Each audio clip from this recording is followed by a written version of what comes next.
You're never gonna make it, you're not good enough. There's a million other people with the same stuff. You really think you're different? Man, you must be kidding. Think you're gonna hit it, but you just don't get it. It's impossible, it's not probable, you're irresponsible. Too many obstacles, you gotta stop it, yo. You gotta take it slow, you can't be a pro, don't waste your time no more. Who the fuck are you to tell me what to do? I don't give a damn if you say you disapprove. I'm gonna make my move, I'm gonna make it soon. And I'll do it cause it's what I wanna fucking do. Cause all these opinions and all these positions, they come in millions, they blocking your vision. But no, you can't listen, that shit is all fiction. Cause you hold the power as long as you're dreaming.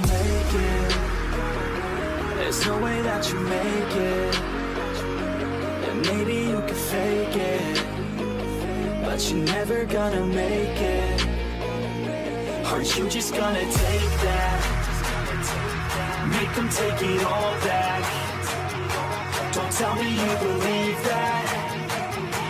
Aren't you just gonna take that? Or will you fucking fight back?